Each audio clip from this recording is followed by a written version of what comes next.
નમસ્કાર મારા વહાલા વિદ્યાર્થી મિત્રો, આજે વાત કરીશું ધોરણ 8 વિષય વિજ્ઞાનના નવા અભ્યાસક્રમ મિત્રો જે એનસીઈઆરટીનો આવ્યો છે તેમાં આજે આપણે પાઠ નંબર 9 ઘર્ષણના સ્વાધ્યાયનું સંપૂર્ણ સોલ્યુશન કરીશું, જે મિત્રો તમને પરીક્ષામાં ખૂબ ઉપયોગી નીવડશે. આ જવાબો તમે વિજ્ઞાનની નોટબુકમાં પણ લખી શકો છો. મિત્રો આપણી ચેનલની અંદર તમામ વિષયોના સ્વાધ્યાય સોલ્યુશન સાથે મૂકવામાં આવે છે. તો પ્રથમ ચેનલને ખાસ સબસ્ક્રાઇબનું બટન દબાવી બાજુમાં આપેલા બેલ આઇકન ઉપર ઓલ નોટિફિકેશન દરેક વિદ્યાર્થીએ કરી દેવા નમ્ર વિનંતી છે. સ્વાધ્યાય પ્રશ્ન નંબર 1, ખાલી જગ્યા પૂરો. ઘર્ષણ એકબીજાના સંપર્કમાં રાખેલી બે વસ્તુઓની સપાટીની વચ્ચે ખાલી જગ્યાનો વિરોધ કરે છે. તો મિત્રો સાપેક્ષ ગતિનો વિરોધ કરે છે. નંબર 2, ઘર્ષણ સપાટીઓના ખાલી જગ્યા પર આધાર રાખે છે. તો મિત્રો ઘર્ષણ સપાટીના પ્રકાર ઉપર આધાર રાખે છે. નંબર 3, ઘર્ષણ ખાલી જગ્યા ઉત્પન્ન કરે છે. તો ઘર્ષણ મિત્રો ઉષ્મા ઉત્પન્ન કરે છે. નંબર 4, કેરમ બોર્ડ ઉપર પાવડર છાંટવાથી ઘર્ષણ ખાલી જગ્યા થઈ જાય છે. તો મિત્રો ઓછું થઈ જાય છે, માટે કેરમ બોર્ડ રમતી વખતે તેના ઉપર પાવડર છાંટવામાં આવે છે. નંબર 5, સરકતું ઘર્ષણ એ સ્થિત ઘર્ષણ કરતાં ઓછું હોય છે. પ્રશ્ન નંબર 2, 4 બાળકોને લોટણ, સ્થિત અને સરકતા ઘર્ષણના કારણે લાગતા બળોને ઘટતા ક્રમમાં ગોઠવવાનું કહેવામાં આવ્યું છે. તો પ્રથમ તો મિત્રો તમારે સમજી જવાનું છે કે લોટણ, સ્થિત અને સરકતા 3 ઘર્ષણ છે. આમાંથી જે બળ લાગે છે એને તમારે શું કરવાનું છે? ઘટતા ક્રમમાં ગોઠવવાનું છે. હવે અહીં આપેલી સાચી ગોઠવણી તમારે પસંદ કરવાની રહેશે. તો મિત્રો સાચો જવાબ આવે છે સી, પહેલું સ્થિત, પછી સરકતું અને પછી લોટણ. આવી રીતે આપણે ઘટતા ક્રમમાં ગોઠવી શકીએ છીએ.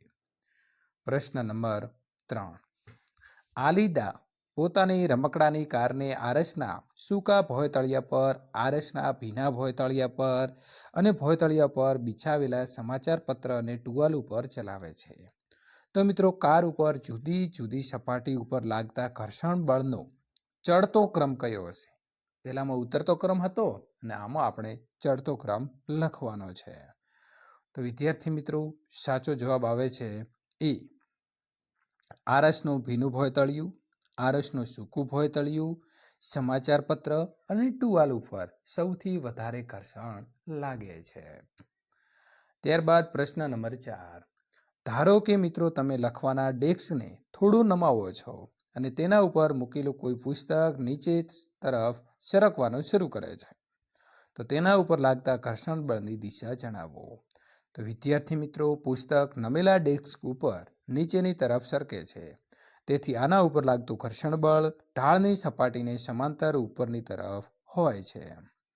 મિત્રો વાત કરીશું પ્રશ્ન નંબર 5, તમે સાબુના પાણીથી ભરેલી બાલદી આકસ્મિક રીતે આરસના ભોયતળિયા ઉપર ઢોળો છો. આ ભીના ભોયતળિયા ઉપર તમારા માટે ચાલવું સરળ હશે કે મુશ્કેલ, અને શું હશે, શા માટે?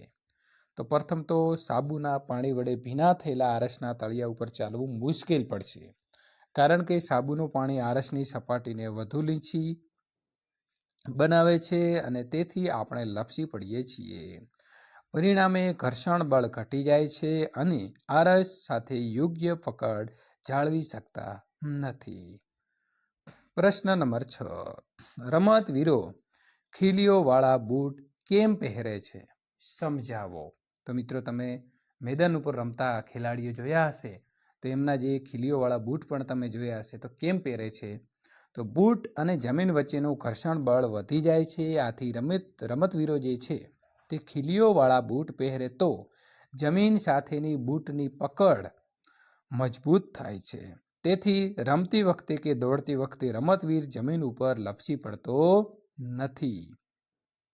પ્રશ્ન નંબર 7, એક બાલને એક હલકા બોક્સને ધક્કો મારવો છે અને સીમાને તેજ ભોયતળિયા ઉપર એક ભારે બોક્સને ધક્કો મારવો છે. કોણે વધારે બળ લગાડવું પડશે અને લગાડવું પડશે તો શા માટે? તો સીમાને વધારે બળ લગાડવું પડશે, કારણ કે ભારે બોક્સનું વજન વધુ હોય છે, તેથી તે વધુ જોરથી તળિયાને દબાવે છે, એટલે કે તળિયા ઉપર વધુ દબાણ લાગે છે, જેને લીધે વધુ ઘર્ષણ ઉદ્ભવે છે. તેથી સીમાને વધારે બળ લગાવવું પડશે. પ્રશ્ન નંબર 8, સમજાવો સરકતું ઘર્ષણ એ સ્થિત ઘર્ષણ કરતાં ઓછું શા માટે હોય છે?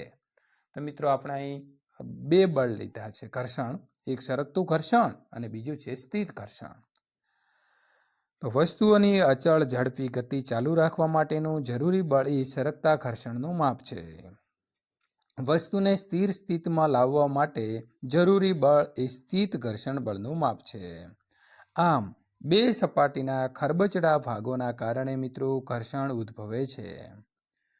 હવે સપાટી ઉપરના સંપર્ક બિંદુઓને બીજી સપાટીના સંપર્ક બિંદુઓની અંદર ધસી જવા માટે પૂરતો સમય મળતો નથી. સ્થિત ઘર્ષણના કિસ્સામાં બે સપાટીઓ વચ્ચેનું જોડાણ ખૂબ જ મજબૂત હોય છે. તેથી મિત્રો સરકતું ઘર્ષણ એ સ્થિત ઘર્ષણ બળ કરતાં ઓછું હોય છે. પ્રશ્ન નંબર 9, દર્શાવો કે કેવી રીતે ઘર્ષણ મિત્ર અને શત્રુ બને છે? તો પ્રથમ આપણે જોઈશું કે ઘર્ષણ મિત્ર કેવી રીતે બને છે. તો ઘર્ષણના લીધે રબર દ્વારા લખેલું ભૂંસી શકાય છે, ઘર્ષણના લીધે રસ્તા ઉપર ચાલી શકાય છે અને ઘર્ષણના લીધે અગ્નિ પ્રગટાવી શકાય છે. મિત્રો તમે દિવાસળીથી માચીસ વડે જે અગ્નિ પ્રગટાવો છો તે પ્રગટાવી શકાય છે. તો હવે ઘર્ષણ શત્રુ છે. કેવી રીતે છે? તો ઘર્ષણના લીધે વસ્તુઓ ઘસાઈ જાય છે. ચંપલ ઘણી વખત ઘસાઈ ગયા હશે ને તમારા મિત્રો, તે ઘર્ષણના લીધે ગતિ અવરોધાય છે અને ઝડપ ઘટે છે. મશીનરીની અંદર ઘર્ષણના કારણે તેના સ્પેર પાર્ટ્સમાં ઘસારો જોવા મળે છે. પ્રશ્ન નંબર 10, તમારે આમાં પણ સમજાવવાનું છે કે તરલમાં ગતિ કરતી વસ્તુઓનો આકાર કેમ વિશિષ્ટ હોવો જોઈએ? તો તરલતામાં ગતિ કરતી વસ્તુઓનો આકાર તરલમાંથી પસાર થતી ગતિ કરતી વસ્તુઓ ઉપર ઘર્ષણ બળ લગાડે છે, જેને વિદ્યાર્થી મિત્રો ઘસડાવવું કહેવાય છે. તરલમાંથી ગતિ કરતી વસ્તુઓને તેમના ઉપર લાગતા ઘર્ષણ બળને સમતોલીને પસાર કરવું પડે છે. આ પ્રક્રિયામાં વસ્તુઓની ઉર્જા ગુમાવે છે. આથી ઘર્ષણ ઘટાડવામાં પ્રયત્નોની અંદર મિત્રો તેમને વિશેષ આકાર આપવામાં આવે છે, જેને સુવાહી આકાર કહેવામાં આવે છે.